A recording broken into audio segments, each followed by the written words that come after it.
Bonsoir, bienvenue à la Cité du Vin et bienvenue également aux personnes qui nous suivent en ligne. On est ravis de vous accueillir ce soir pour cette table ronde sur les métiers du vin qui sera animée par Mathieu Doumange, qui est rédacteur en chef et grand reporter à Terre de Vin. Donc la table ronde va durer environ 1 heure et ensuite vous aurez l'occasion de poser toutes vos questions. On fera circuler un micro. Pour les personnes qui nous suivent en ligne, vous pouvez aussi poser vos questions par écrit, donc n'hésitez pas. Donc voilà, donc je vous souhaite une très bonne soirée et je vais laisser la parole à Mathieu. Merci beaucoup. Merci Maude. Bonsoir à toutes et à tous. Nous sommes très heureux de vous accueillir une nouvelle fois dans ce bel auditorium pour une table ronde qui, nous l'espérons, va être passionnante. On va passer 1 heure ensemble autour du vaste sujet des métiers du vin, de leur futur, et on va parler aussi évidemment de leur présent, de leur passé. C'est un vaste sujet, car de la vigne au chai, sans oublier la commercialisation, la communication, les métiers du vin sont multiples, complexes, parfois très polyvalents et toujours changeants. Ils s'appuient souvent sur des traditions, des transmissions, des savoir-faire historiques qui se répètent depuis des générations, mais ils se réinventent aussi constamment en fonction des évolutions sociétales, des enjeux économiques, des innovations techniques, des défis environnementaux et climatiques. Alors comment ces métiers du vin sont-ils appelés à se réinventer et s'avèrent déjà en pleine mutation? Quel sera le visage des vignerons et vigneronnes de demain? Comment leur savoir-faire peut-il s'adapter pour allier tradition, recherche, innovation, tout en répondant aux attentes des consommateurs et aux exigences d'une viticulture durable? Comment aussi continuer à créer des vocations et attirer des talents dans un monde qui s'est déconnecté de l'agriculture et de sa ruralité? Cette table ronde se propose donc d'explorer ce soir ces questions essentielles et d'ouvrir des pistes pour façonner l'avenir du secteur vitivinicole. Pour aborder tous ces sujets, 3 intervenantes sont avec nous ce soir. Isabelle Manœuvre-Pomarède, bonsoir, enseignante, chercheuse, professeure d'œnologie à Bordeaux Sciences Agro. Stéphanie Lachaud, tout au bout, maîtresse de conférences en histoire moderne à l'université de Bordeaux-Montaigne, et Hélène Génin, directrice du château La Tour. Merci à toutes les trois d'être avec nous ce soir. Vous avez normalement vos micros à côté, et je voudrais commencer par une question assez générale pour qu'on entre dans le vif du sujet, parce que peut-être que le public qui est présent ce soir dans l'auditorium se dit les métiers du vin, c'est vraiment très vaste. Les métiers du vin, ça peut englober un œnologue, un maître de chai, un tractoriste, quelqu'un qui s'occupe de la taille, mais aussi ça peut être un négociant, un courtier. C'est beaucoup de métiers différents. Si on devait, à quelqu'un qui est totalement étranger à la filière, faire justement une espèce de présentation de cette complexité des métiers du vin, comment on le ferait en quelques mots? Allez, je commence par vous, Isabelle. En quelques mots, on pourrait dire que les métiers du vin vont du sol jusqu'au consommateur. Euh, et au-delà, puisque outre les aspects des métiers en lien avec la production, il y a tout ce qui est filière amont. Par exemple, les structures, les sociétés qui proposent des services au niveau de la gestion de la vigne. Et puis en aval, il y a les tonneliers, il y a les sociétés qui proposent aussi des services ou qui commercialisent des produits œnologiques, par exemple. Et donc, du sol jusqu'au consommateur, c'est vrai que on va avoir des métiers en lien avec la viticulture, plus en lien peut-être côté agriculture. Et puis ensuite, il y a les métiers en lien avec la transformation du vin, les métiers de l'énologie. Effectivement, il y a ensuite les métiers de la commercialisation, les métiers du conseil, les métiers de la formation, de la recherche également, la recherche et du développement. Voilà, j'en ai certainement oublié. Et oui, Hélène, au sein de Château-Latour, des métiers du vin, il y en a à pléthore aussi dans une propriété de cette envergure. Oui, alors je pense qu'Isabelle a déjà bien balayé toute l'étendue. Après, il y a beaucoup de métiers aussi qui sont connexes parce qu'on a différentes activités et puis on a un devoir aussi de faire évoluer notre profession vers tout ce qui est RSE. Donc on fait graviter autour beaucoup de qualité aussi. Et puis nous, on a un grand jardin, donc on a des jardiniers aussi, on a des ateliers, on a de la mécanique, on a tout ce qui peut faire tourner ensuite le vignoble et qui amène de la diversité aussi. Stéphanie, les métiers du vin, vous l'historienne de la soirée, ils ont aussi, et on va entrer un peu dans le détail avec vous dans quelques instants, mais ils ont aussi beaucoup évolué. Oui, tout à fait. Les métiers du vin, finalement, pour l'époque que je connais le mieux, c'est-à-dire l'histoire moderne, 17e, 18e siècle, même si après, je peux parler aussi des époques postérieures. Au fond, c'est peut-être plus les métiers de la vigne, si je puis dire, dans le sens où métiers de la vigne, vraiment, les gens que l'on qualifie de vignerons sont ceux qui vont travailler le sol, travailler la plante. Après, pour tout ce qui relève des professions plutôt de valorisation du produit, comme les négociants ou les courtiers, les marchands, souvent c'est pas forcément spécialisé. La spécialisation du négociant en vin, c'est quelque chose qui va apparaître plutôt dans la seconde moitié du 19e siècle. On peut être négociant, négocier du vin, mais négocier aussi d'autres types de produits. Donc voilà, on a sans doute historiquement une spécialisation, ou du moins pas une spécialisation, mais on va dire un étoffement moins grand des professions que l'on pourrait inclure dans la catégorie métier de la vigne et du vin qu'aujourd'hui, bien sûr. Alors justement, on va rester sur cette partie historique. Je vois que ma télécommande ne fonctionne pas. Peut-être qu'on peut lancer le diaporama en régie. Merci. Là, vous nous avez fait parvenir quelques illustrations. Qu'est-ce qu'on est en train de regarder justement sur ce qui nous parle des métiers du vin il y a à peu près un peu plus de 200 ans? Alors oui, effectivement, là c'est une gravure du début du 19e siècle qui met en scène le foulage et la mise en cuve. Cette gravure, elle est intéressante parce qu'elle témoigne du grand nombre de personnes qui sont mobilisées ici pour les travaux de vinification. Et on voit bien sûr aussi quelqu'un qui joue du violon au milieu de la représentation pour mettre un peu tout ça, donner à tout cela une connotation joyeuse de ce temps-là du travail agricole. Mais ce qui est surtout intéressant là, c'est qu'on a finalement une représentation d'un métier qui est assez précis et en fait une représentation réaliste des gestes et des pratiques, mais aussi du savoir-faire de ces hommes de la vigne et du vin qui sont dans ce domaine.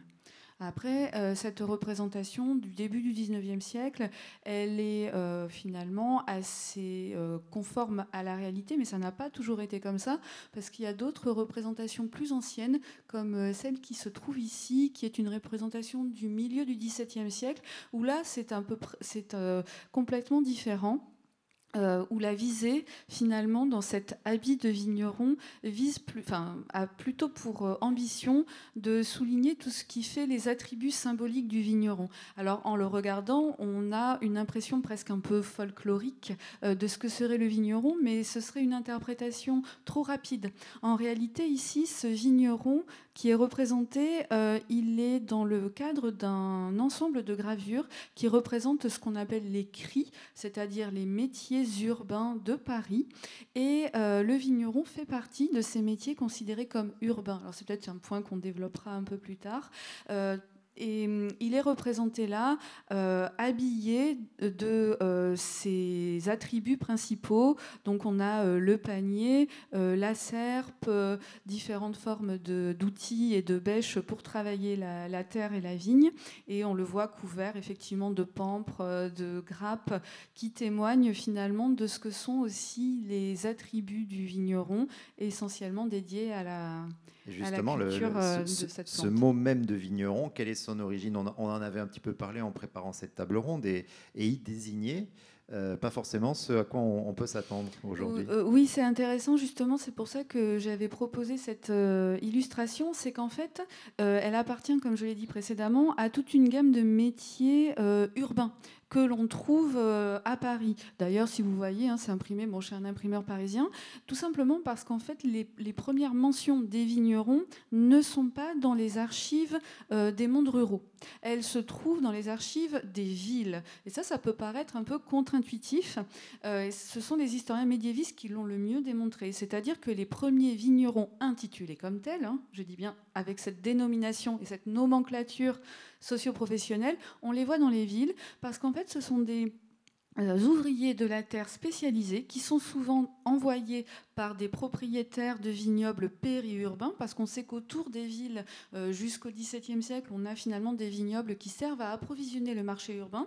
Et ce sont des hommes qui ne sont pas forcément propriétaires, mais qui sont envoyés plusieurs fois.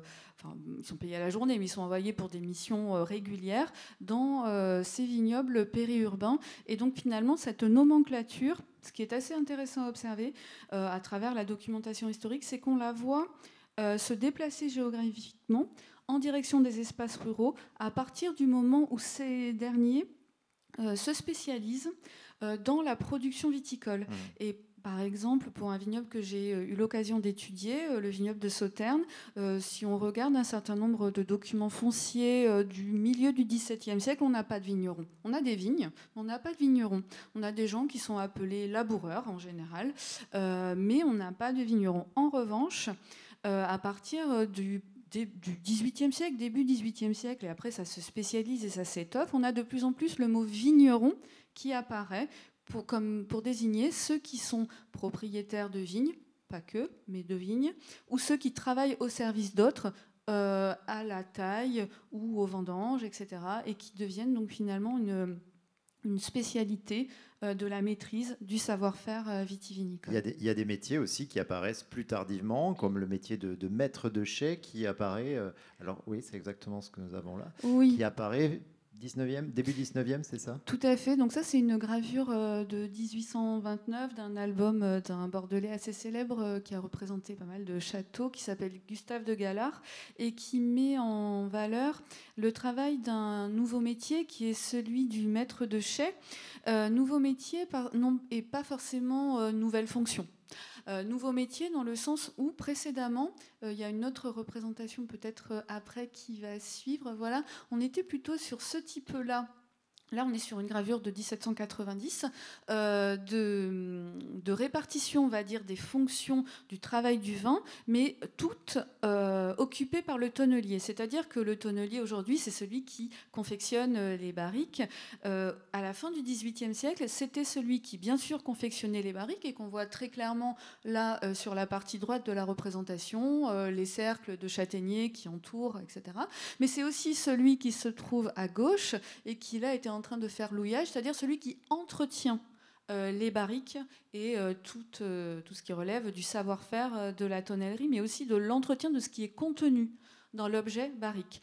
Et le 19e siècle introduit une spécialisation et on a une séparation. Le tonnelier devient celui qui fabrique les contenants et le maître de chai, celui qui est chargé de la surveillance des récoltes, de la vérification. Si on remet l'image d'avant, on voit assez clairement les différentes fonctions qui lui sont confiées. Là, il a son verre à la lumière de la bougie, regarde. Il y a d'autres représentations où on voit qu'il a un petit taste-vin. Voilà. Donc, on a une forme de spécialisation au fur et à mesure, sans doute des besoins, mais aussi de la connaissance, du savoir-faire qui se développe autour des pratiques. Et ce métier de tonnelier qu'on voit à l'écran, c'était un métier particulièrement prisé aussi, recherché.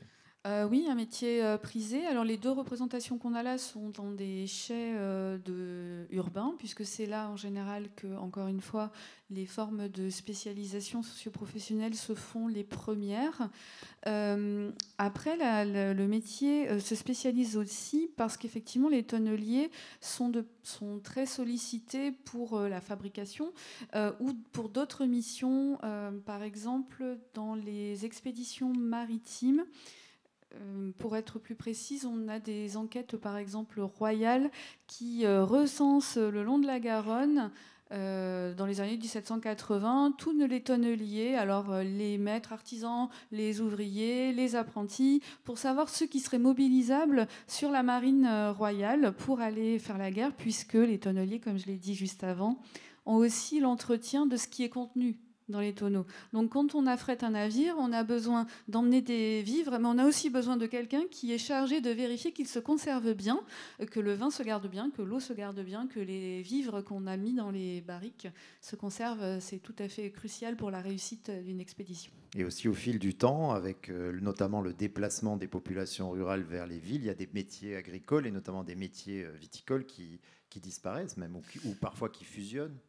Oui, on peut avoir un certain nombre de modifications ou de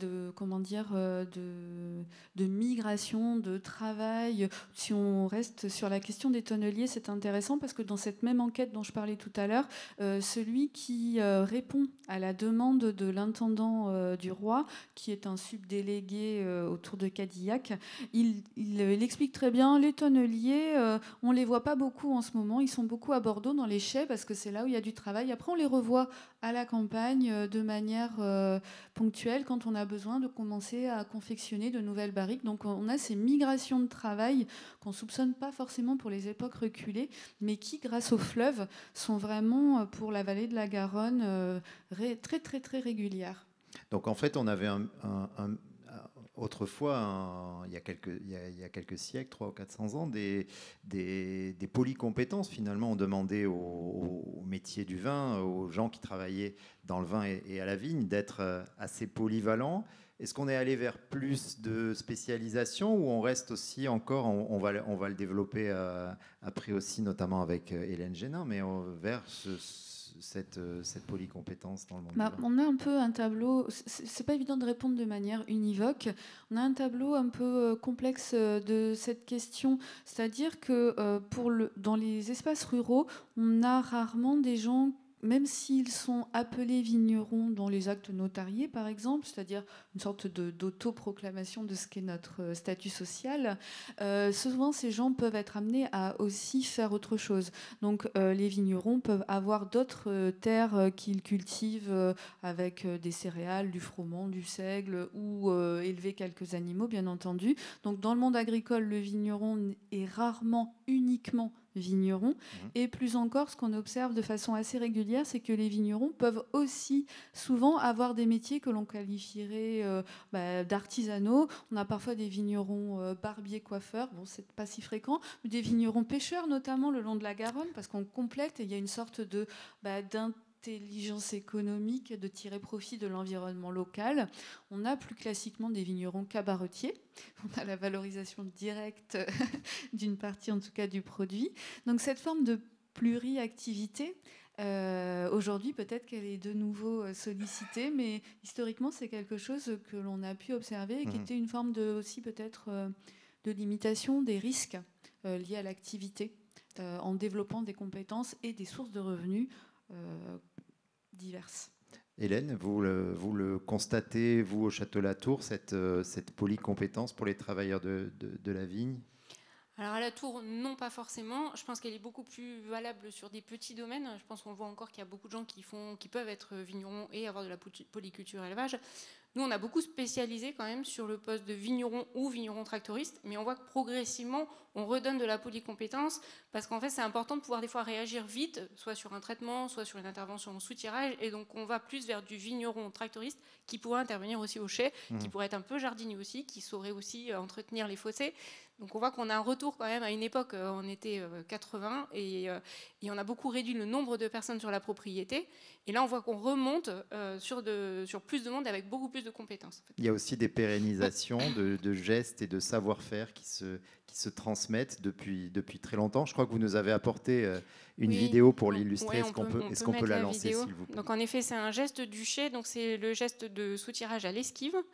Qu'un de nos ouvriers de chez, donc Florent, va présenter. Je ne sais pas si on va pouvoir la lancer. Si la régie donc le soutirage, voilà. Une petite minute. Donc la particularité de la méthode de la Tour, c'est donc le soutirage à l'esquive, qui est une pratique traditionnelle par gravité. C'est une méthode douce où on va différencier la lie du vin. Tranquillement, tout en douceur. On ne brutalise pas le vin avec la lie.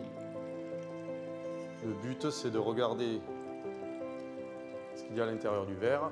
Tant que c'est limpide, grâce au leveur, on incline la barrique. On regarde, c'est limpide. Tant que c'est limpide, on continue l'opération. La lie arrive, donc à l'intérieur du verre, on va voir les impuretés, le vin qui va vraiment se teinter. Et là, à partir de là, on va arrêter. Voilà. C'est une méthode qui est longue, mais c'est la plus qualitative. Alors pourquoi avez-vous choisi ce geste-là en particulier? Peut-être qu'on peut lancer la série suivante de diapos, s'il vous plaît. Merci. Parce que c'est vrai que c'est un geste qui est resté dans nos chis, qui se fait pas beaucoup ailleurs. Je crois qu'il y a encore quelques grands crus qui pratiquent le sous-tirage à l'esquive, mais pour nous c'est vrai que c'est le plus qualitatif, parce qu'en termes de qualité de sous-tirage, il n'y a pas de méthode plus qualitative que ça. On est vraiment très précis sur le dépôt de lit et sur la clarification. Donc, mais c'est rigolo parce que ça ressemble beaucoup à l'image du maître de chez avec sa bougie, et j'ai pas fait exprès, mais... Ouais. Et comment ça se passe au sein d'une propriété en termes de transmission et de formation aussi, d'évolution peut-être de vos équipes? Alors nous, on a mis en place il y a quelques années maintenant la fonction de tuteur au sein de l'entreprise, où en effet, c'est les gens qui ont envie de le faire, donc on attend quand même qu'ils aient une certaine expérience dans l'entreprise, mais ça peut être aussi des jeunes qui expriment le besoin et qui ont atteint un certain niveau de compétence. Donc ils postulent, on les reçoit et on estime en fait... alors on ne va pas regarder forcément la pédagogie, parce qu'on va les former à la pédagogie, mais ce qu'on veut, c'est qu'ils aient le geste que nous, on souhaite transmettre. Et donc il y en a dans tous les services, on en a 4 à la vigne, on en a 2 au chai, et en fait ils vont être présents auprès des nouveaux arrivants ou auprès des apprenants, comme on prend souvent des stagiaires ou des apprentis, pour montrer les bons gestes et montrer comment nous on souhaite que le geste soit fait. Et il peut y avoir des passerelles aussi, c'est-à-dire qu'on peut commencer, on peut commencer à la vigne et évoluer vers les métiers du chai. C'est un bon exemple, parce que Florent, il a commencé son apprentissage chez nous, je crois qu'il a fait un bac pro vitiono. Et il était à la vigne, il a passé une partie de sa carrière à la vigne, et là, il a souhaité passer au chai, donc on lui a donné la possibilité de passer au chai. Ce qui est intéressant aussi, c'est de voir comment on forme des équipes en fonction du cap que l'on veut donner à la propriété. On rappelle que la Tour, vous êtes engagé sur la voie du bio et de la biodynamie depuis de nombreuses années. Ça, il faut former les équipes, il faut les embarquer pour qu'ils soient déjà habitués et formés sur des pratiques différentes, qu'ils soient convaincus aussi du cap qu'on veut donner. Oui. C'est ça, il faut les embarquer. C'est un travail presque quotidien en fait, de communication auprès d'eux. Il faut leur expliquer vers quoi on veut aller. Ça peut perturber certaines de leurs habitudes. Il y en a qui viennent d'autres propriétés, qui ont vu d'autres gestes et qui ne comprennent pas forcément des fois qu'on y passe plus de temps ou qu'on a plus de pertes de récolte. Mais je pense que c'est vraiment un engagement qu'il faut leur montrer. C'est l'engagement du propriétaire, c'est l'engagement que nous, on met toute l'équipe de direction dans le projet. Et c'est vraiment de la communication quotidienne, et dans tous les niveaux managériaux doivent s'engager derrière nous pour... Et en effet, c'est beaucoup de temps de formation aussi, c'est important. Puis des fois, comme je disais, nous, on ne sait pas trop où on va non plus, parce que c'est des gestes qui peuvent être nouveaux. Donc on est un peu dans l'apprentissage comme eux. Donc des fois, c'est bien vu, des fois, c'est moins bien vu. Donc il faut encore plus expliquer, quoi. Alors Isabelle, je me tourne vers vous. Isabelle Manœuvre-Pomaret, je rappelle que vous êtes enseignante, chercheuse et professeure d'œnologie à Bordeaux Sciences Agro. Donc là, on est vraiment dans ce sujet de la formation. À Bordeaux Sciences Agro, vous formez notamment les futurs ingénieurs agri, les cadres des exploitations. Comment évolue justement la formation? Il y a notamment une plus grande part qui est accordée à la transition agroécologique, à la RSE, à la responsabilité sociétale des entreprises, à la diversification, la maîtrise des outils numériques. Comment ça évolue tout ça? Alors effectivement, donc, du point de vue des formations, globalement, je pense que ça vaut pour la formation ingénieur ou la formation au diplôme d'énologie, par exemple. L'objectif, c'est aussi d'être à l'écoute des attentes de la filière, de l'évolution des métiers, des offres d'emploi, de l'employabilité également. Donc on observe ces évolutions, on les suit, on est en interaction avec la filière régulièrement, qui porte un regard sur nos formations, que l'on sollicite aussi pour nous faire un retour des besoins sur le terrain en termes de formation. Et c'est vrai que depuis quelques années, on a vu un virage s'opérer et on injecte dans nos formations de plus en plus des contenus en lien avec les transitions. Globalement, la transition agroécologique. Alors, pour expliquer au public ici présent, quand on parle de transition agroécologique, est-ce que je peux demander à la régie de passer sur les slides qui concernent Bordeaux Sciences Agro pour qu'on montre un peu la diversité des formations que vous proposez? Voilà. Et donc, oui, pour transition agroécologique, qu'est-ce qu'on met derrière Alors, très simplement, c'est remettre de l'écologie dans la production agricole. On peut dire les choses comme ça, très simplement, très schématiquement. Mais c'est quelque chose qui englobe à la fois l'adaptation au changement climatique, des questions environnementales, la réduction des intrants, la préservation de la biodiversité, remettre du paysage dans les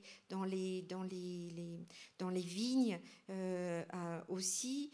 Voilà, donc c'est quelque chose qui englobe large. Et ce sont des aspects effectivement qui sont de plus en plus présents dans nos formations.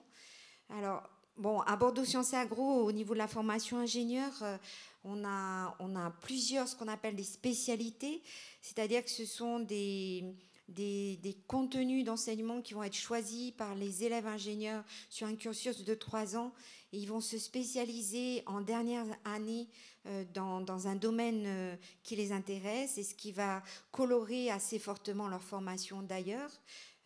Et donc on a la spécialité viticulture œnologie qui est notre spécialité historique, qui depuis plusieurs années, et on s'en réjouit, est également intégrée avec la formation au diplôme d'énologie qui est délivrée par l'Université de Bordeaux et à l'Institut des sciences de la vigne et du vin. Alors voilà un métier qui est somme toute assez récent. Le métier d'énologue, il est né en 1955. Effectivement, c'est un métier qui a été créé en 1955. Voilà, puisque au départ, tout ce qui concerne l'énologie était plutôt associé au métier de pharmacien. Voilà, on allait chercher les produits chez le pharmacien, et puis la nécessité de faire certains traitements spécifiques a nécessité de créer un diplôme dédié pour cela. Voilà. Donc c'est 1955, le diplôme national 1955, exactement. Et donc donc ces élèves ingénieurs en viticulture œnologie sont formés à un double diplôme, le diplôme d'énologue et le diplôme d'ingénieur. Donc ça, c'est notre formation historique. On a également quelques étudiants qui se forment plutôt sur le volet management, gestion des entreprises à l'international. C'est ce qu'on appelle la formation Vitimanager, où là, c'est une formation qui est adossée à un master international, un Master of Science, comme on l'appelle. Et donc là, on a des étudiants qui sont plutôt attirés vers le volet gestion d'entreprise, management. C'est un peu moins technique. C'est moins technique, même s'il y en a également. Bien sûr. Gestion des coûts, etc. Et qui, parce que c'est une formation en langue anglaise, ont aussi vocation soit à trouver un emploi dans un grand groupe, par exemple français, mais qui a plusieurs vignobles à l'international, soit à trouver un emploi à l'international. Et puis la petite dernière de notre formation qui s'inscrit vraiment dans la prise en compte de ces enjeux de la filière, et on l'a mis en place suite à l'écoute des besoins du terrain. C'est ce qu'on a appelé Agroviti. Donc l'objectif, c'est de former des ingénieurs agronomes. Alors là, ils seront pas œnologues, mais ils auront une formation importante dans le domaine de l'agroécologie. Et ils se forment à l'agroécologie dans d'autres systèmes de production, d'autres productions végétales, et ils confrontent ces compétences dans le domaine végétal, ils les ramènent à la viticulture, et l'idée, c'est d'avoir les futurs acteurs de la transition agroécologique. Ça, c'est une formation que vous avez lancée en 2024, tout récemment. Voilà, c'est tout récent. Oui.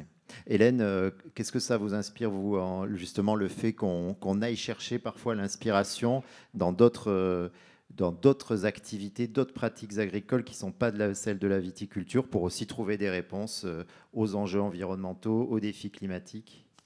Je crois que c'est des choses qu'on fait aussi. Enfin, c'est nécessaire, je pense, d'aller chercher ailleurs, de ne pas rester dans son microcosme et que de regarder la viticulture. Nous, on aborde aussi donc, ces démarches en agroécologie, en agroforesterie également.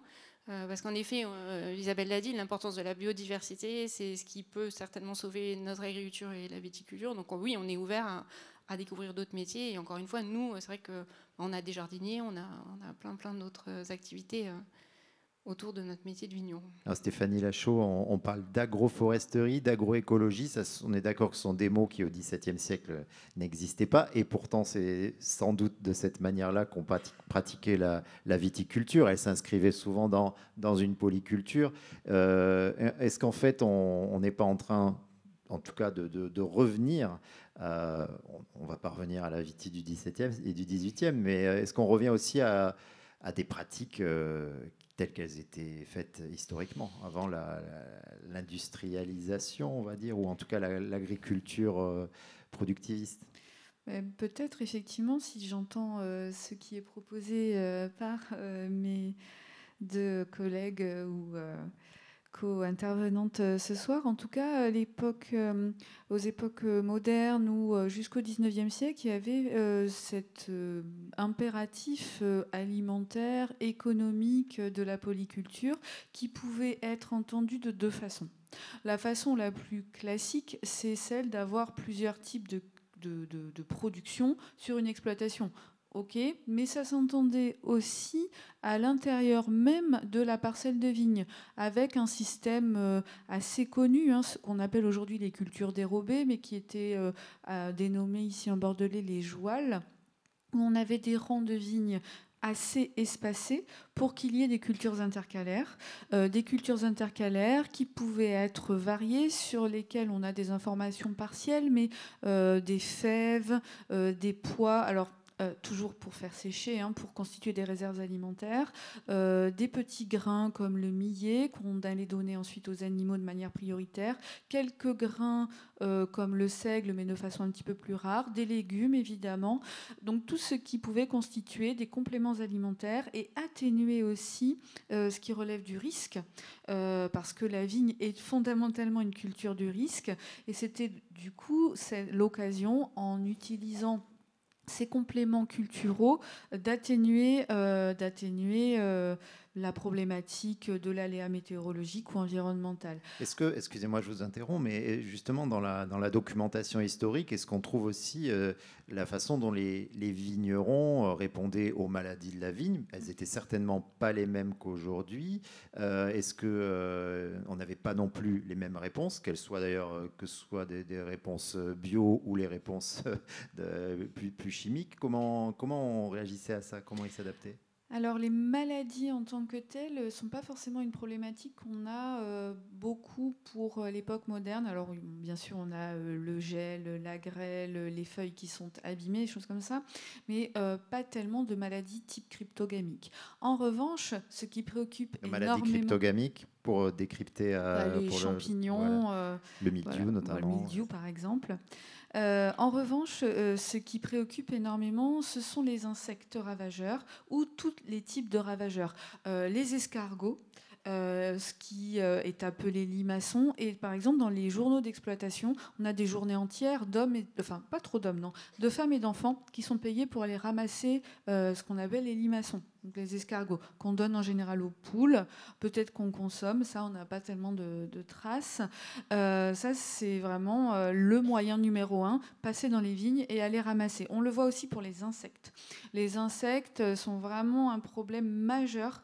Il y a de plusieurs sortes, les cigariers, qui portent des noms différents d'ailleurs, les eumolpes, les gribouris. Alors contre ça, il y a passer dans les vignes et puis enlever les insectes quand on les trouve, brûler les feuilles quand elles sont roulées et on sait qu'il y a des œufs à l'intérieur, des obligations qui sont portées d'ailleurs par les autorités politiques, obligées de le faire pour éviter une contamination. Après, il y a des moyens qui peuvent peut-être nous faire un peu sourire aujourd'hui, comme les processions, les prières, le fait d'aller promener des reliques de saints dans les vignes. Alors c'est vrai qu'on peut le regarder d'un œil un peu narquois, mais au fond, c'est deux choses qu'il faut en retenir. C'est d'abord la volonté d'agir, parce qu'effectivement, on pense foncièrement que c'est une possibilité qui peut être utile, même si dans la seconde moitié du XVIIIe siècle, les autorités religieuses disent « non, ça ne sert à rien, c'est une forme de superstition ». Les gens du cru souvent y tiennent. Et puis, c'est aussi parfois ne pas tout à fait se résoudre à l'impuissance. Donc voilà, ça fait partie un peu plus que le métier, mais au moins la pratique et la culture vigneronne. Hélène Génin, je vous ai vu opiner devant notamment on a la les mention. mêmes problèmes. Voilà. Alors, on ramasse plus les escargots, on met des produits bio pour les... Les réponses ne sont pas les mêmes. Non, les réponses ne sont pas les mêmes. Mais vous ne vous baladez pas avec des reliques dans les vignes de Non, mais je pense que ramasser les escargots, il y en a qui le font encore, de toute façon. Enfin, puis c'est la méthode la plus biologique, je pense, pour lutter contre les escargots. Oui, et par rapport aux insectes, justement, le retour d'une plus grande biodiversité, notamment essayer de faire en sorte qu'il y ait des zones boisées, pas forcément à l'intérieur de la vigne, mais aux abords, ça fait revenir des oiseaux, des prédateurs naturels qui vont lutter aussi contre contre les insectes. Oui, alors ça c'est l'idée. Donc pour l'instant, on n'a pas encore forcément beaucoup de résultats de recherche dessus. Nous, on avait complanté des érables dans une parcelle de vigne en 2019. Et au bout de 3 ans, on avait en effet noté qu'il y avait moins de ravageurs, plus d'auxiliaires, et en particulier en proximité des haies. Donc quand on avait une haie et qu'en plus on avait complanté des érables dans la vigne, on avait davantage d'auxiliaires. Donc l'auxiliaire, c'est donc qui va lutter contre le ravageur. Isabelle Manœuvre-Pomarède, on a évoqué la diversité des formations que vous proposez. Lorsqu'on avait préparé cette table ronde, vous aviez insisté, et je vais montrer les chiffres dans un instant, sur l'importance grandissante de l'alternance dans les formations et quelque part qui contribue à une professionnalisation peut-être accélérée dans la filière. Je reviens sur la... Ça ne marche pas. Est-ce qu'on peut avoir la slide précédente, s'il vous plaît? À moins que ce soit la suivante. Non, c'est celle-ci, merci. Oui, alors, j'avais évoqué aussi un tournant assez important qui rejoint ce qu'on voit dans le domaine agricole en général, c'est-à-dire qu'on... Alors, avant de parler de l'alternance, peut-être il y a aussi le fait que les métiers de la vigne et du vin se féminisent, puisque actuellement il y a un consensus autour de 35% des femmes qui sont dans le secteur, et peut-être que vous vouliez en parler un peu plus tard. Non, mais pas de problème, on peut en parler dès à présent. Ouais. Et donc ça, c'est quelque chose de récurrent que l'on voit en termes d'emploi. Alors même si actuellement on voit toujours beaucoup de femmes dans les métiers type vigneronne, le cas présent, qui sont peut-être moins valorisées, mais on voit aussi beaucoup de femmes qui accèdent à des fonctions de cadre, de direction d'entreprise. C'est-à-dire qu'aujourd'hui, on voit clairement sur les bancs de Bordeaux Sciences Agro et du DNO une proportion de femmes, et donc qui vont être les futurs cadres dirigeantes, chefs d'exploitation, directrices techniques des propriétés. Dans la viticulture, on voit une proportion de plus en plus importante. Exactement. Donc on a actuellement, depuis plusieurs années, plus de 50% de nos effectifs qui sont des femmes. Et donc, elles se forment à des niveaux de formation très élevés. Elles sortent cadre, à Bac+5. Il y en a même qui, après avoir suivi une formation technique, viticulture, œnologie, souhaitent empiler des compétences complémentaires dans le domaine de la commercialisation, du marketing du vin, par exemple. Voilà, donc ça, c'est un point assez saillant de l'évolution de nos métiers actuellement. Je fais une toute petite parenthèse. Hélène Génin, Isabelle mentionnait le fait qu'il y a à la vigne, vraiment, il y a des métiers qui étaient, ou qui le sont peut-être encore aujourd'hui, très réservés aux femmes, d'autres très réservés aux hommes. Ça continue, ça, malgré les innovations technologiques et les avancées sociétales? On lutte contre, oui. Ouais. En effet, alors particulièrement le Médoc, je ne sais pas si c'est dans toutes les régions pareil, mais en effet, chez nous, il y avait vraiment le vigneron qui était dédié à la taille, et en tout cas pour cette période de travaux hivernaux, le vigneron à la taille et les femmes au pliage à canage. Ça évolue. D'ailleurs, il y a une photo, on a dû la passer, mais d'accanage au vime. Donc on voit une femme et on voit un garçon qui taille. Mais chez nous, on fait évoluer les choses. Là, on a fini la taille et on a besoin de faire du pliage. On va mettre les hommes au pliage. On va rechercher le visuel en question. Ça doit être un tout petit peu avant. Voilà, là on voit Patricia qui est en train d'accaner au vime. Donc l'accanage, c'est le fait d'attacher le pied. Et là on voit Mickaël en train de tailler. Et donc l'accanage au vime, c'est le fait d'attacher le pied de vigne au petit piquet avec de l'osier, donc qui est la technique traditionnelle chez nous. Donc la bonne illustration d'une répartition, on peut dire genrée des tâches. Ouais, traditionnelle, mais c'est en train de changer. C'est en train de changer. Stéphanie Lachaud, ça dans les archives historiques, c'est très ancré aussi. Les femmes sont sur tel métier, tel geste, et les hommes sur un autre, ou autrefois, au contraire, ça se mélangeait plus, non?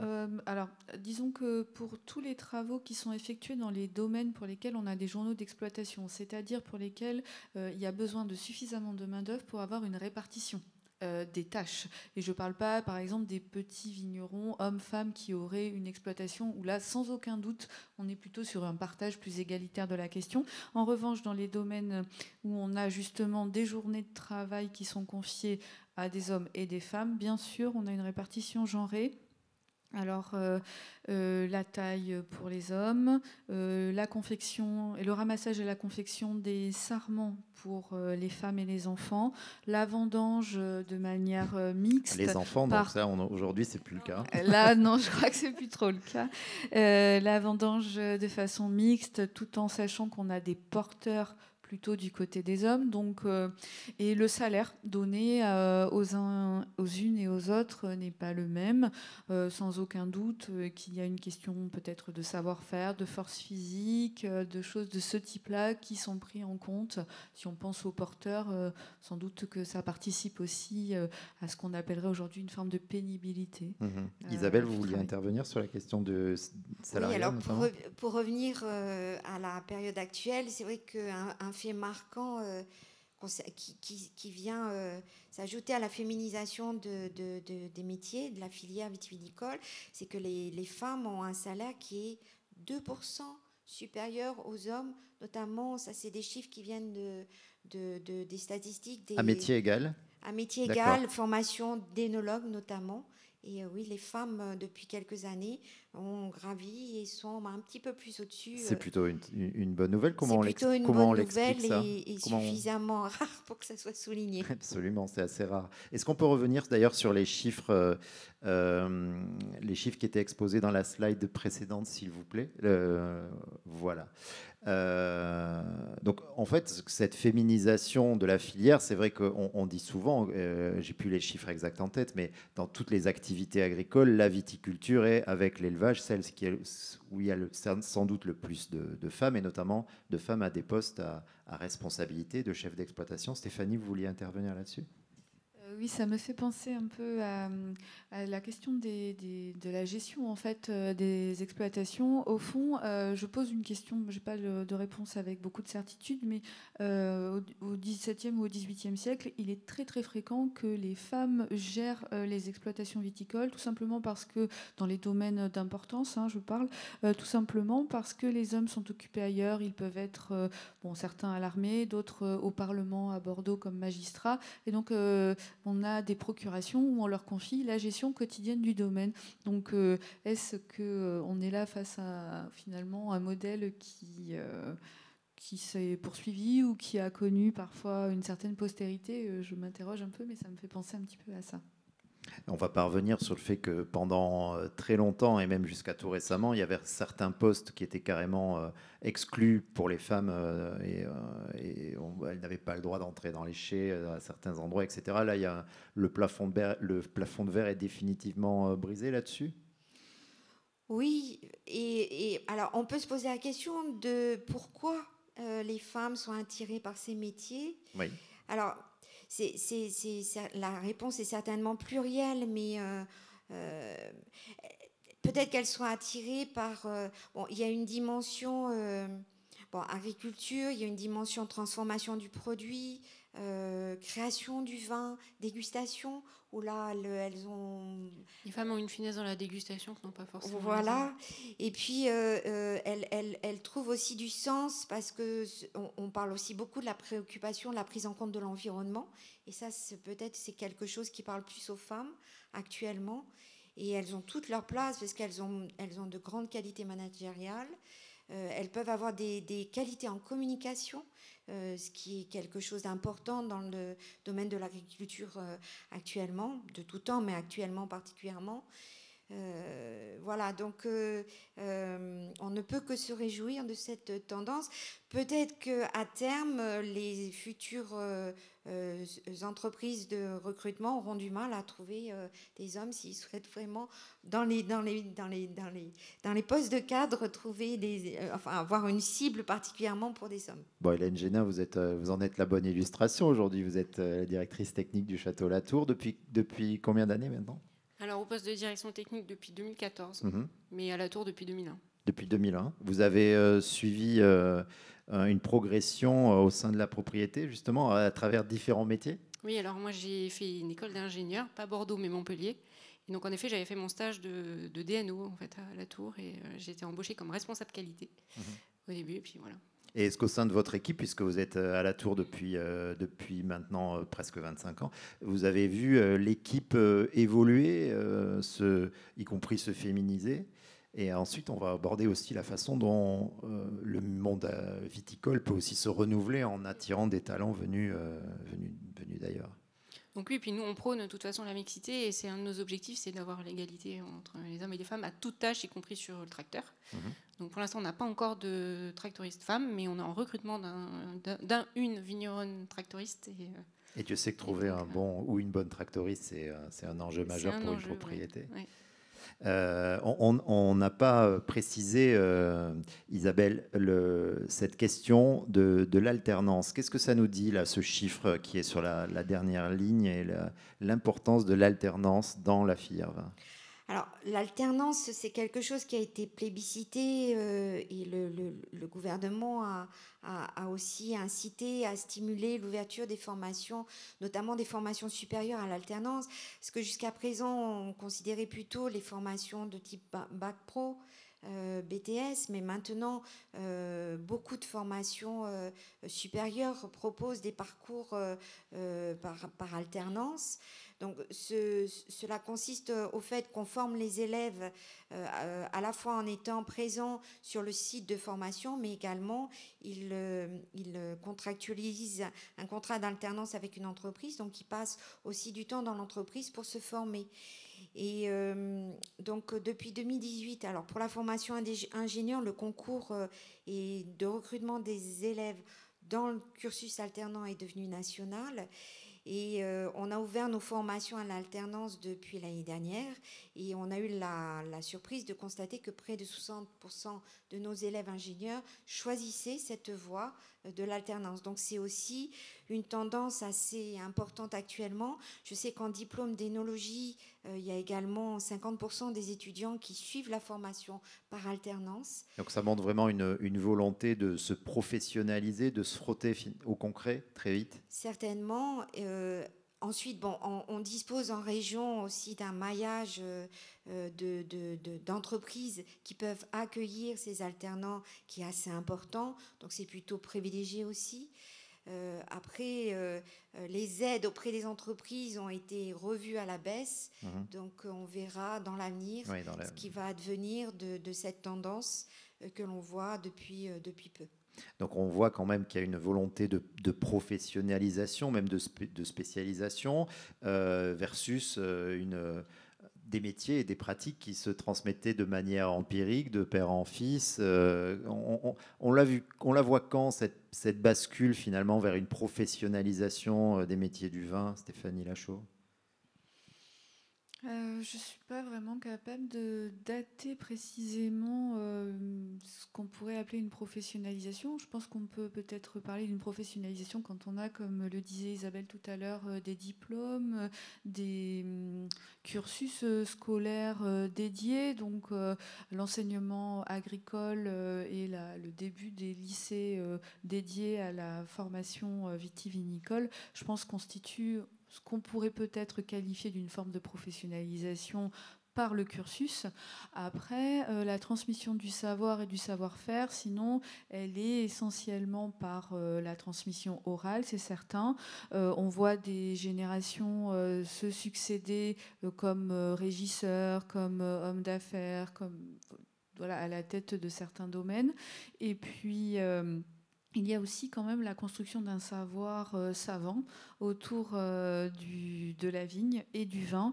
Le XVIIIe siècle, par exemple, est un siècle où on a un essor considérable, surtout dans la seconde moitié du XVIIIe siècle, des traités de viticulture et de vinification qui s'isolent de ce qu'on appelait avant les traités d'agronomie. Dans les anciens traités d'agronomie, il y avait toujours des pages dédiées à la vigne, mais on a le genre spécifique du traité de viticulture et de vinification, donc qui figure dans certaines bibliothèques, qui accompagne certains parcours de gens qui s'intéressent. Et ceux qui écrivent, d'ailleurs, ne sont pas que des théoriciens, sont aussi des praticiens. Donc on a cet aller-retour entre la pratique et la théorie. Et d'ailleurs, il y a aussi cette volonté régulièrement d'un certain nombre de théoriciens de recueillir des retours d'expérience. Ça, c'est assez intéressant et c'est assez valorisé. C'est pas forcément une logique uniquement descendante, mais qu'on observe pour plein de savoirs. Ça marche aussi pour la médecine, par exemple. La recherche de moyens de lutter contre la malaria ou des choses comme ça. On a aussi une volonté de collecter les savoirs locaux pour mieux comprendre et adapter aussi les pratiques. Alors l'enjeu aujourd'hui, c'est aussi de continuer à créer des vocations, de continuer à attirer des talents, notamment à faire venir vers la filière vin des jeunes qui ne sont pas forcément d'ailleurs issus du milieu viticole, voire du milieu rural. Comment on fait pour répondre à cet enjeu, faire venir de nouvelles énergies? Je sais qu'au Château Latour, vous faites partie d'un programme qui a été lancé l'année dernière qui s'appelle l'Appel de la Vigne et dont une soirée s'est déroulée à la Cité du Vin ici même la semaine dernière. Donc ça fait partie d'une initiative collective pour créer des vocations, faire connaître aussi les métiers. Oui, il y a un gros défaut d'attractivité sur les métiers. Alors là, on parle plutôt des métiers manuels, parce que je pense qu'en effet, tout ce qui est encadrement, on n'aura pas de problème dans le futur pour trouver du monde, mais le problème, il est plutôt sur les travaux manuels. La pénibilité du métier de vigneron, on la connaît, les conditions climatiques changeantes, la chaleur étant de plus en plus prégnante, et on voit même la pluie. L'hiver dernier a été particulièrement compliqué pour les équipes. C'est de plus en plus difficile de recruter. Donc en effet, et puis il y a aussi le vieil adage de si tu ne travailles pas, tu seras vigneron. Donc ça, on essaye de lutter contre, et en effet, donc on est si propriétaire à avoir monté un groupe qui s'appelle l'Appel de la Vigne, où on essaye de faire de la promotion des métiers de la vigne et du vin auprès du jeune public, donc au travers d'interventions. Et je remercie encore la Cité du Vin pour nous avoir prêté l'auditorium donc 2 fois de suite la semaine dernière, et notamment pour un appel de la vigne pour les collégiens lycéens de toute la région. Et donc maintenant, on va en région avec nos talkers pour faire témoigner en fait nos salariés sur la beauté de ce métier. Est-ce que vous avez justement l'impression qu'il y a une résonance chez les jeunes que vous rencontrez? C'est trop tôt pour le dire. C'est encore tôt, parce qu'en parallèle, on travaille aussi sur un autre processus de formation qui s'appelle Vigneron du Vent. Oui, maintenant, la Belle Vigne, maintenant, ça a changé de nom. Et non, Plus Belle la Vigne, pardon. Et en fait, on se rend compte que c'est quand même compliqué parce que l'appel n'est pas encore arrivé jusqu'au bout, et on a encore beaucoup de mal à trouver des jeunes qui ont envie de s'impliquer dans ces dispositifs. Donc après, on les attire en essayant de travailler un peu plus sur le volet de l'agroécologie, notamment. Donc Plus Belle la Vigne, c'est ça. C'est aussi des intervenants en agroécologie, en biodynamie, en agroforesterie qui interviennent, qui cassent un peu aussi ce qu'on apprend traditionnellement en viticulture et ce qu'on fait traditionnellement dans nos propriétés. Et ça, je pense que ça peut attirer, parce que je pense que les jeunes maintenant, ils ont besoin de donner un sens à ce qu'ils font. Ouais. Ils ont besoin d'explications, ils ont besoin de comprendre le geste, et voilà, ces formations, elles sont là pour ça aussi. Ce sont aussi des initiatives comme avec les apprentis d'Auteuil où on va chercher des gamins qui en fait sont quasiment sortis soit de la scolarité et qui n'ont pas de métier, et c'est comment essayer. Alors ça se diversifie, il n'y a pas que des gamins maintenant, il y a aussi beaucoup de gens en conversion, ce qui nous pose problème, parce qu'en fait souvent c'est des jeunes qui sortent un peu du cadre 18-30 ans et pour lesquels les entreprises prétendent à des aides. Donc au-delà de 30 ans, on n'a plus d'aide, donc ça devient un petit peu compliqué de trouver des structures qui encadrent ces jeunes. Donc, et parfois, donc, on fait venir des gens qui n'ont forcément qui n'ont jamais même été confrontés à un milieu agricole et encore moins viticole. On doit leur réapprendre ou leur apprendre tout oui, souvent c'est les plus passionnés. Ouais. Enfin, en général, on a des reconversions qui sont des vraies passions. Mais cet enjeu-là d'aller trouver de la main-d'œuvre, il est vraiment, même pour Château Latour, c'est quelque chose qui est saillant, qui est très important. Oui, en fait, le nom. On a une crise des vocations, clairement. Oui, je pense qu'il y a vraiment une crise des vocations. Ouais. Et pourtant, vous avez mentionné ce mot de pénibilité. À la Tour, c'est quelque chose dont vous êtes emparé depuis longtemps, cette notion de pénibilité, pour essayer de rendre les métiers du vin moins pénibles, moins durs. Je pense que c'est un vrai axe de travail pour amener de l'attractivité, c'est de démontrer qu'on peut faire ce travail sans se casser. On a encore un gros taux d'absentéisme dans nos propriétés et c'est vraiment une lutte quotidienne. Donc en effet, il y a une petite image, en fait, on voit... Est-ce qu'on peut revenir sur la partie on voit une photo de la tour, la double photo où on voit les sièges électriques, donc c'est pour éviter de se pencher. Alors ça, c'est le cheval, c'est différent. Là, c'est le travail du papillotage, c'est un geste traditionnel que j'avais mis également. Donc la canage, donc ça doit être celle et je crois que c'est celle d'après. Voilà, donc à gauche, c'est une photo de siège électrique. Donc ça permet en fait de faire les travaux, notamment les travaux en verre, dans des meilleures conditions en étant au niveau du pied de vigne. Et donc de travaux en verre. Donc c'est tout le travail qu'on fait quand la vigne a poussé, donc tout ce qui est dédoublage. C'est tous les travaux qui vont permettre d'aérer la végétation, les feuillages, des choses comme ça, donc qui permettent d'amener la récolte au bout pour éviter les maladies. Donc voilà, à gauche c'est siège électrique et à droite on voit JF qui a un exosquelette. Alors un exosquelette, là on entre un peu dans la partie un peu, pas tout à fait science-fiction, mais quand même, voilà, mais on est sur des avancées technologiques. Qu'est-ce que les avancées technologiques aussi ont permis comme évolution des métiers du vin? Une propriété comme Château-Latour, c'est une propriété qui a des moyens conséquents, donc elle peut injecter ses moyens dans de la recherche et développement, dans de l'innovation, des équipements comme cela, en partant même sur des tracteurs high-tech, juste des sécateurs électriques, ça change aussi la pénibilité. Oui, alors les sécateurs électriques, mais ça n'existait pas il y a encore quelques... ça change la pénibilité. C'est comme on disait tout à l'heure, ça la déplace un tout petit peu parce qu'en effet, la batterie a quand même un poids par rapport au sécateur manuel. Mais en effet, on a fait la remise des diplômes de Plus belle la vigne la semaine dernière. Et donc, il y avait la MSA qui est intervenue et qui expliquait que je crois qu'on fait les tailleurs font 15 000 coups de sécateur par heure, je crois. Ce qui est juste énorme. Ou par jour, peut-être, je ne sais plus. Enfin, c'était énorme. Et donc, en effet, l'aide du sécateur électrique dans ce geste-là est capital parce que sinon, on a énormément de problèmes de troubles musculo-squelettiques et donc beaucoup d'absentéisme. Et ces exosquelettes-là qu'on voit à droite, les ils servent à quoi? Ça, c'est un travail, en effet, qu'on a fait avec la MSA. Donc, c'est une aide pour diminuer la pénibilité pour des gens qui seraient en difficulté. Donc, nous, on ne prône pas l'exosquelette pour des personnes en bonne santé. On va plutôt le voir comme un accompagnement pour continuer à travailler. Ça a eu un maintien dans l'emploi en fait des personnes qui auraient des problématiques de tendinite, de problèmes de dos. Donc après, il faut trouver le bon exosquelette. Il y en a plusieurs sur le marché. On a fait tout un travail avec la MSA sur le sujet parce qu'il y a encore assez peu d'études qui sont faites sur l'usage des exosquelettes et sur les différents modèles. Donc il faut trouver le bon modèle. Et voilà, donc c'est un investissement aussi, c'est à peu près 1 000 € un exosquelette comme ça. D'accord. Et vous en avez combien à la tour? Je sais pas, en fait, on en a un peu à la demande, on en achète un petit peu tous les ans et je saurais pas dire. Donc l'idée, c'est quand même toujours d'aller vers plus de confort de travail, plus de sécurité aussi pour les travailleurs. Oui, l'innovation, elle est là-dessus. Alors, elle est sur d'autres thématiques aussi, sur plus de précision dans le travail, plus de connaissances, mais elle est avant tout, pour nous, c'est capital sur la santé au travail. Et alors, pour revenir justement sur cette balance permanente entre l'innovation et la tradition, voilà, là, on a un cheval. Oui, là, certaines propriétés ont des robots ou des drones. Je dis pas partie de l'attractivité du métier aussi. Bien sûr, le fait de pouvoir travailler au contact des animaux. La combinaison de à la fois un volet traditionnel et puis l'apprentissage des gestes historiques, etc.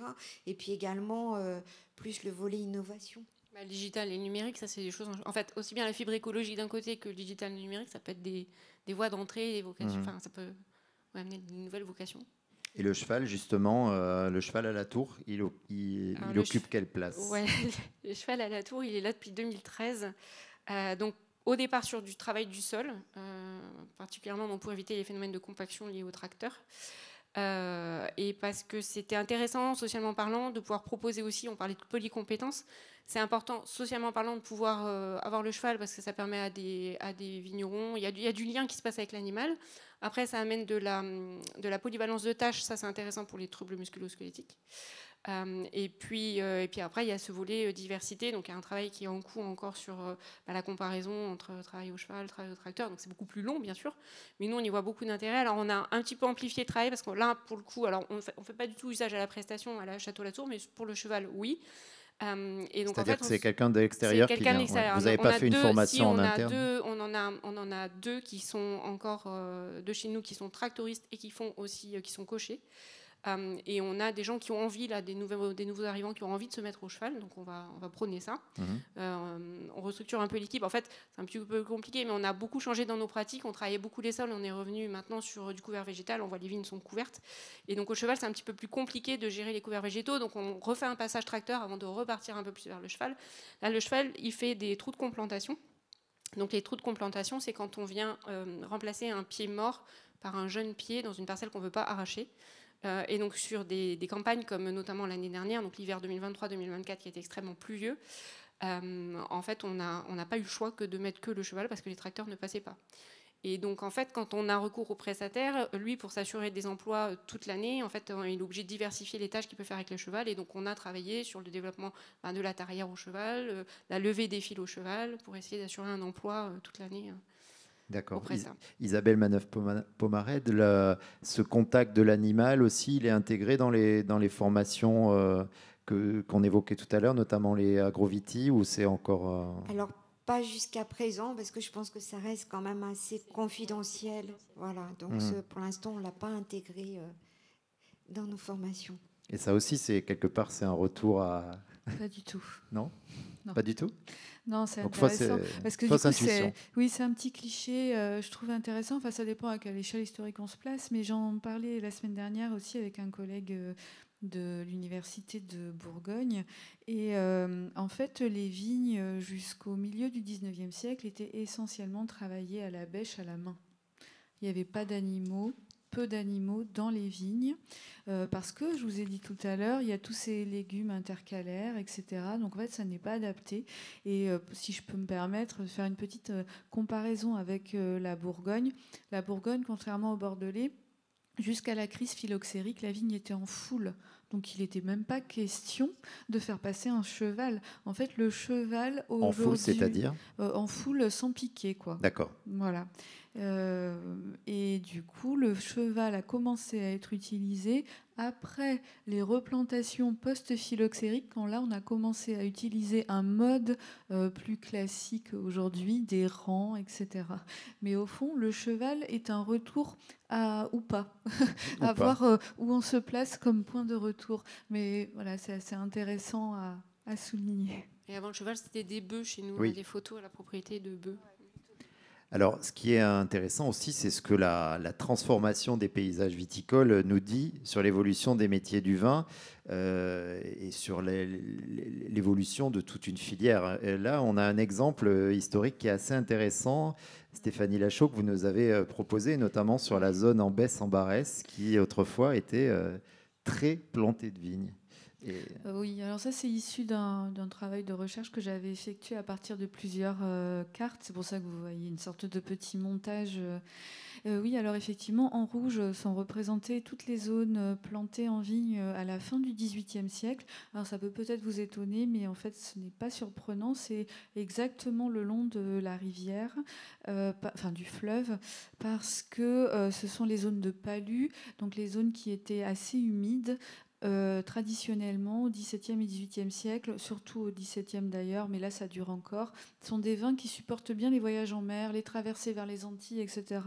et qui finalement produisent un vin assez foncé, qui n'est pas un vin très qualitatif comme pouvait être déjà à cette époque-là Château-Latour, mais en fait qui répond à un certain nombre de besoins. Et notamment, comme je vous l'ai dit, cette transportabilité.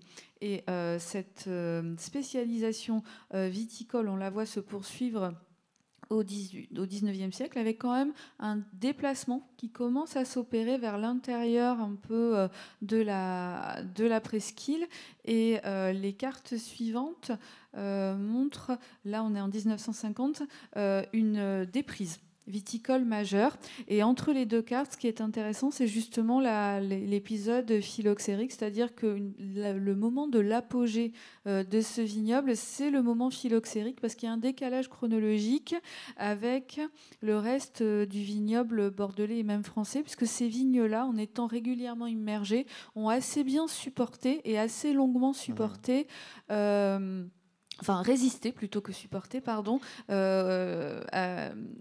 résister face au phylloxéra, et donc elles ont pu vendre quand beaucoup d'autres vignes étaient perdues.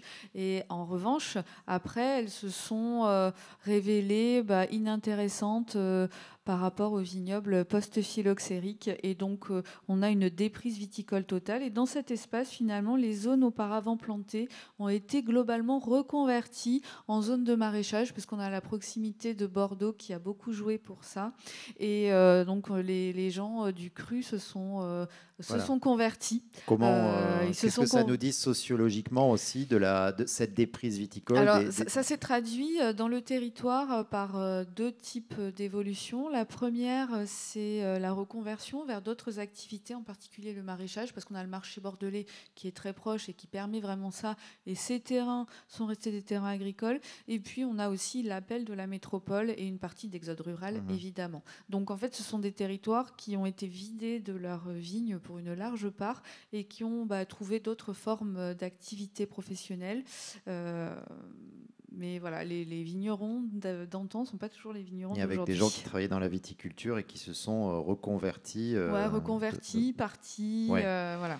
Alors, c'est vrai que là, on est dans une période aussi où à Bordeaux, et pas seulement à Bordeaux, mais on parle beaucoup d'arrachage et de réduction de la surface plantée. Est-ce que cet exemple historique, il est amené, sans être prophétique, mais à nous dire comment la viticulture va évoluer et des reconversions possibles aussi pour... Ouais, c'est vrai que là, moi, je ne peux pas annoncer ce qui va advenir. La seule chose que je sais, c'est que on a parfois tendance à faire du monde vitivinicole quelque chose d'un petit peu trop ancestral, où ça a toujours été comme ça. Au fond, quand on regarde un peu, soit dans les pratiques, soit dans les espaces, dans les territoires, il y a eu beaucoup d'évolutions des territoires plantés, des formes de plantation, des manières de faire cohabiter la vigne avec autre chose. Donc sans doute... l'histoire n'apporte jamais de réponse pour l'avenir, mais en tout cas, ça permet de comprendre que les stratégies d'adaptation sont constitutives de tous les espaces viticoles et quasiment tout le temps, quoi. Isabelle, justement, dans cette période qui est assez compliquée pour l'ensemble de la filière, est-ce que vous sentez, en tout cas dans les formations qu'on a évoquées précédemment, il y a toujours autant d'attractivité ou peut-être il y a de l'incertitude aussi de la part des jeunes étudiants qui voudraient se lancer dans cette filière? Alors jusqu'à présent, dans les formations, ingénieurs, énologues, masters, on ne voit pas d'évolution. On a toujours autant de candidatures et d'attractivité. C'est vrai que pour les formations, peut-être Bac Pro et BTS, là, on a des signes, effectivement, de diminution d'attractivité. D'accord. Cette table ronde va bientôt toucher à sa fin. On va terminer par une dernière question. Et l'intitulé, c'est quel métier du vin pour le futur? Et les enjeux pour demain, ils sont nombreux, entre le réchauffement climatique, justement la maîtrise accélérée des nouvelles technologies, le besoin de mieux communiquer aussi dans un monde où la déconsommation de vin commence à se faire sentir, la gestion de l'eau, la question de l'eau qui sera majeure.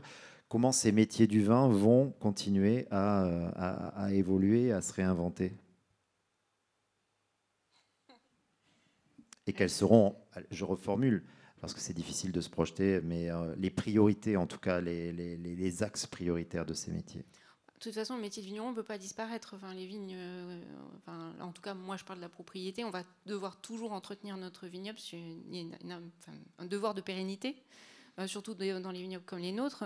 Après, c'est vrai que dans ma tête, il y a beaucoup de questions autour de la diversification, mais pour être au même niveau de valeur ajoutée que nos vins, c'est quand même compliqué. Alors peut-être d'autres propriétés iront. Nous, c'est un petit sujet, mais pour l'instant qu'on n'a pas encore trop abordé. Après, il y a d'autres métiers qui gravitent autour, on en parlait tout à l'heure, et il y a des chargés d'agroécologie dans les propriétés, il y a la RSE, il y a plein de thématiques qui permettent d'employer, mais il faut quand même qu'il y ait de la vigne pour produire du vin, pour ramener de l'argent, pour payer ces gens-là aussi. Donc la vigne reste centrale pour moi. Alors après, en effet, diversification, ça aussi c'est un sujet avec du maraîchage. On voit le Médoc, c'est quand même une zone très isolée, et ça serait pas mal qu'il y ait un peu plus de polyculture, un petit peu plus d'élevage. Je pense que ce serait bien. Après, voilà, ça, je ne sais pas si c'est possible. Isabelle, au niveau des formations, notamment des formations... Alors, le volet diversification, c'est quelque chose qu'on intègre déjà dans nos réflexions, toujours avec une entrée durabilité économique. C'est-à-dire qu'il faut... C'est vraiment l'entrée de départ et ensuite on décline, on voit ce qui peut être fait, même si, comme le souligne Hélène, par rapport à la valeur ajoutée du vin, c'est quand même... pas évident de proposer des solutions qui s'inscrivent dans cette durabilité économique pour les entreprises. Alors les métiers de demain, moi je n'ai pas d'idée particulière sur cette question-là. En tout cas, dans nos formations, on essaye d'intégrer, oui, une vision intégrative du fonctionnement d'une entreprise vitivinicole, par exemple. Il y a les enjeux de RSE, effectivement, qui doivent être pris en compte. On nous fait remonter aussi des besoins de formation en intelligence artificielle. Et ça, c'est quelque chose, je sais que Kedge a déjà mis en place des formations de ce type. Donc, on nous fait remonter des besoins de formation pour nos ingénieurs, pour nos zénologues de ce type. Voilà. D'accord. Stéphanie Lachaud, à vous le mot de la fin. Qu'est-ce que finalement l'histoire peut nous enseigner et comme porteur de messages d'espoir pour l'avenir, peut-être? C'est qu'on peut tout traverser, même les crises les plus... Je pense effectivement que les vignobles français ont traversé quand même pas mal de crises. Aujourd'hui, on pense au changement climatique. Tout à l'heure, je faisais référence à l'épisode du phylloxéra qui fut une très grosse crise environnementale, ou du moins en tout cas sanitaire et environnementale, qui a entraîné des recompositions majeures. Ça, c'est tout à fait vrai. On a trouvé une solution technique à ça. Je ne suis pas certaine que face au changement climatique, on puisse avoir des solutions techniques qui résolvent toutes les difficultés, ça m'étonnerait, mais en tout cas l'adaptation, oui, sans aucun doute. Le savoir aussi, la connaissance qui sont transmises, la formation, sont sans doute des pistes à explorer. Après, voilà, j'ai pas plus de solutions que ça, bien entendu, malheureusement. Merci à toutes les trois pour vos réponses, pour vos interventions très complètes et très intéressantes. On va passer à un moment d'échange avec le public. J'imagine qu'il doit y avoir quelques questions, mais avant de vous tendre le micro, le fameux micro-cube, est-ce qu'on peut le faire passer à Emmanuel Danielou, qui est juste ici et qui va nous parler justement, on est en plein dans le thème de cette table ronde, du campus des métiers de la vigne et du vin. Bonjour. Pour faire la suite un peu de ce que vous avez dit et se projeter sur le futur, la région, le ministère de l'Éducation, le ministère de l'Agriculture et les interprofessions auront eu justement cette appétence à se dire mais comment est-ce qu'on va pouvoir travailler sur les formations du futur?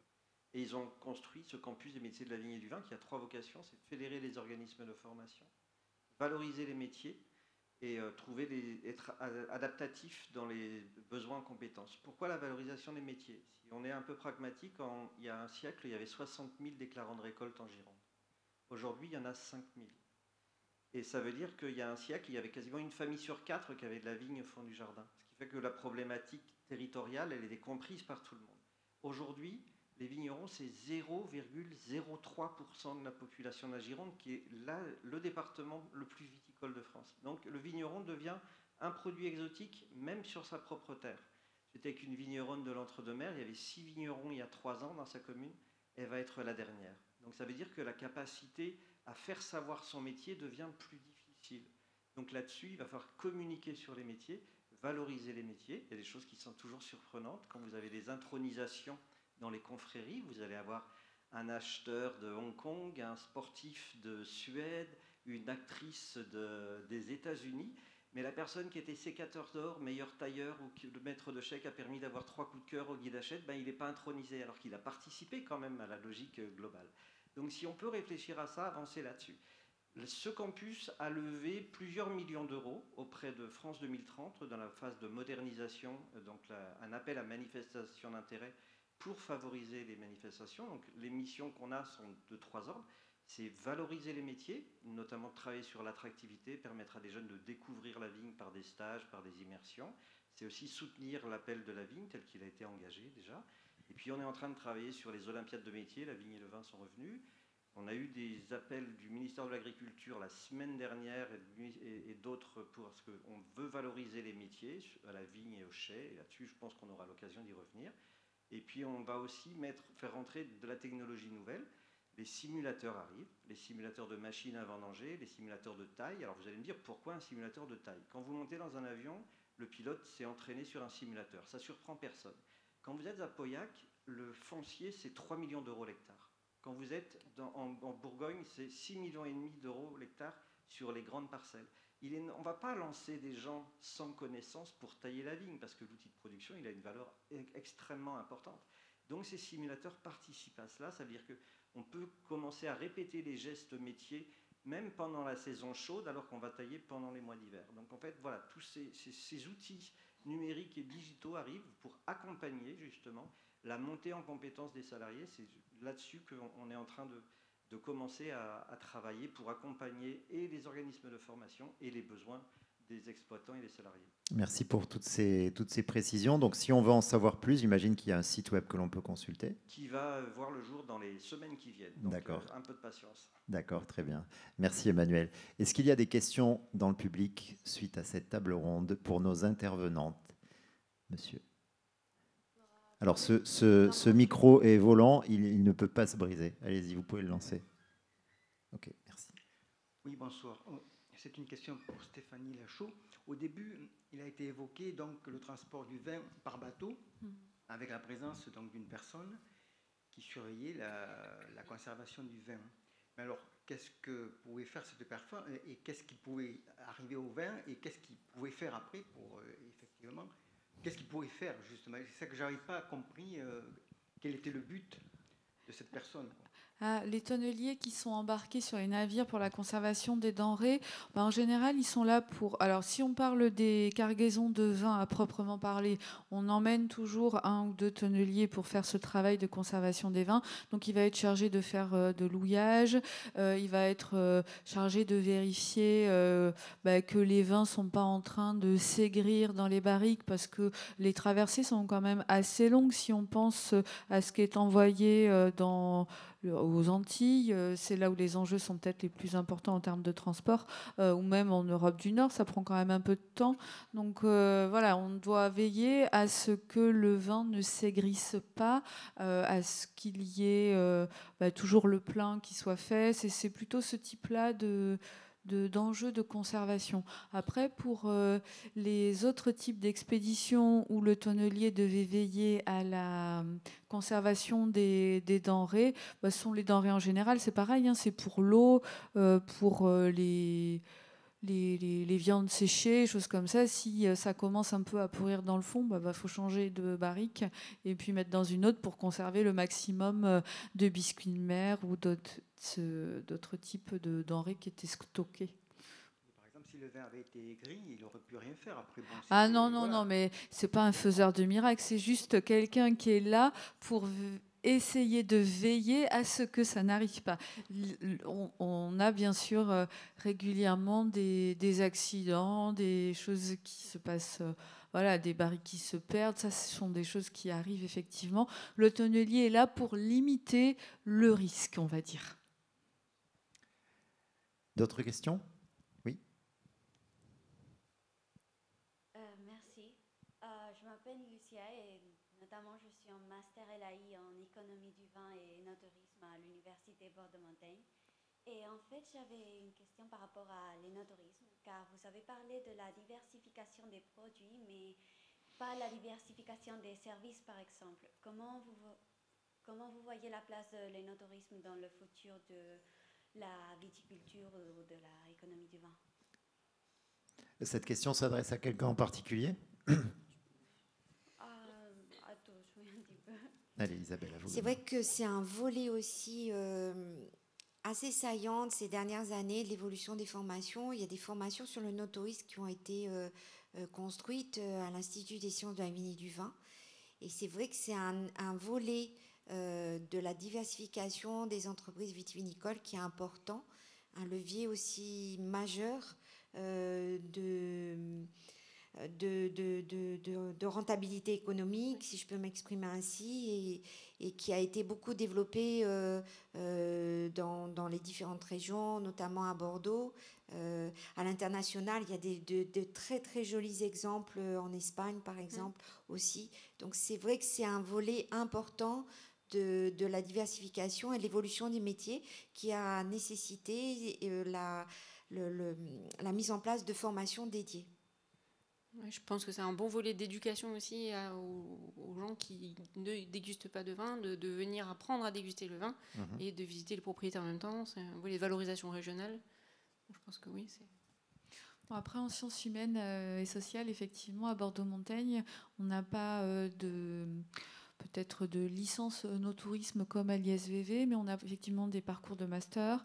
Il y a aussi des parcours de géographie qui sont dédiés à la valorisation des produits du terroir. Donc là, c'est pas que le vin, mais c'est justement, il y a le vin qui peut participer à ce type-là de formation. Donc il y a aussi après à l'Université de Bordeaux, notamment des sociologues qui travaillent sur ces questions de l'œnotourisme. Donc ce sont des thématiques dont on s'empare après de façon extrêmement ciblée pour l'œnotourisme ou après pour des aspects qui sont complémentaires avec d'autres formes de valorisation, de production territorialisée. Alors, on a aussi des questions qui nous viennent par les spectateurs qui suivent cette table ronde en ligne, et notamment une question qui s'adresse à vous, Hélène Génin. Quels seraient vos conseils pour une personne ayant un profil école de commerce Bac+5 et évoluant à date dans le conseil en développement durable, passionnée par le secteur du vin, notamment certification de WSET, pour se reconvertir dans le secteur, notamment à l'international, distribution, export? Reconvertir. C'est oui. Cette personne qui nous écrit donc n'est pas encore dans le milieu du vin, mais est passionnée. Donc elle est dans le conseil en développement durable. Et comment pourrait-elle se reconvertir dans le secteur, notamment sur des métiers de distribution et d'export? Vaste question. Peut-être que vous sauriez. Alors, moi, je recommanderais déjà d'accéder à une formation technique. Parce que je pense que partir de la technique dans nos métiers, c'est important, de savoir de quoi on parle. Et ensuite, alors après, sur les formations au niveau commercialisation, moi, je suis moins au fait, mais il doit y avoir des formations par adultes. Notamment à Kedge, peut-être. Mais bien sûr. À Kedge. Le DUAD. Alors, le DUAD, pour le volet analyse technique, sensorielle, technique. De dégustation, mais pour le volet dégustation, effectivement, mais après, pour tout ce qui est commercialisation spécifique au vin, oui, il y a certainement Kedge et des écoles de commerce sur Bordeaux. D'autres questions dans le public? Monsieur, je vois une main qui se lève. Merci et bonsoir. Rémi, je travaille dans les ressources humaines, donc c'est plutôt ce genre de thématique qui m'anime. Je vais faire un petit parallèle avec l'Australie, qui est un pays que j'ai visité, qui est aussi grand producteur de vin, qui est un pays avec des grosses problématiques agricoles également. Piste de réflexion, mais c'est vrai que là-bas, il y a aussi des problématiques sur comment attirer des talents et des gens qui savent faire fonctionner les machines, ces choses-là. Dans les pistes qu'ils ont, eux, c'est aussi ils ont deux pistes principalement que j'avais relevées. La première, c'est de partager physiquement ces personnes-là, de les faire transiter d'un territoire à l'autre pour suivre les saisons. Et la deuxième piste, c'est une approche qui est plutôt paternaliste, notamment dans un territoire aussi grand, en proposant des services un petit peu extra pour leurs collaborateurs, en fournissant les logements, en fournissant les navettes, en fournissant des solutions de facilité pour leur permettre de travailler. Est-ce que c'est des solutions qui pourraient être pertinentes en France aujourd'hui, soit de partager les travailleurs entre différents domaines, soit éventuellement de venir fournir des services supplémentaires pour être plus attractifs? Peut-être Hélène, vous voulez répondre à ça? La première remarque, je ne sais pas au niveau réglementaire si c'est possible de partager, parce que même nous, au sein du groupe, en fait, c'est pas toujours évident des fois de faire passer un salarié d'une propriété à l'autre. Par contre, le deuxième volet, oui, alors en particulier dans le Médoc, tout ce qui est travail sur la mobilité, alors ça, c'est pas de notre ressort, mais c'est un vrai sujet. Et travail sur l'hébergement, ça, c'est un sujet qu'on a pris à bras-le-corps, notamment pendant les vendanges. Et là, la ville de Pauillac s'est investie là, cette année dans la création de logements, et ça, c'est vrai que c'est un vrai sujet. Ouais, c'est tout ce qu'on appelle les freins périphériques à l'emploi. On travaille beaucoup au travers de Plus belle la vigne, où en effet, Apprentis d'Auteuil nous aide beaucoup là-dessus. Mais ça, c'est un vrai sujet.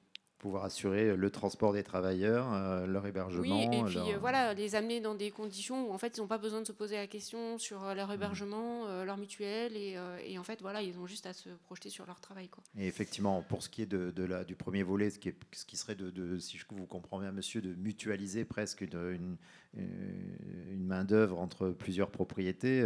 Vous nous avez expliqué que même au sein du groupe Artemis, donc, qui, Oui. on le sait, possède Après, plusieurs on a tous propriétés. besoin de la main-d'œuvre à peu près au même moment. Donc Ouais. après, ça peut être plutôt sous forme de saison. On a pour les vendanges des saisonniers qui font différentes cultures et qui, du coup, tournent en effet dans différentes propriétés. Sinon, on peut utiliser les groupements d'employeurs aussi qui peuvent faire plusieurs travaux différents et faire tourner en effet leurs salariés dans différentes... Nous, on va certainement faire appel un peu plus à ce genre de personnes. Ouais. D'accord. D'autres questions? Non? N'hésitez pas si vous avez des questions, même des remarques suite à cette table ronde. Donc, aucune main ne se lève. Donc, ça veut dire que cette table ronde et cette soirée touche à sa fin. Je vous remercie à toutes et à tous d'être venus assister à ces échanges. Je remercie l'équipe de la Cité du Vin pour l'organisation et je vous remercie une nouvelle fois, toutes les trois, Isabelle Manœuvre-Pomarède, Hélène Génin, Stéphanie Lachaud, pour votre temps et votre expertise. Merci à toutes les trois. Bonne soirée.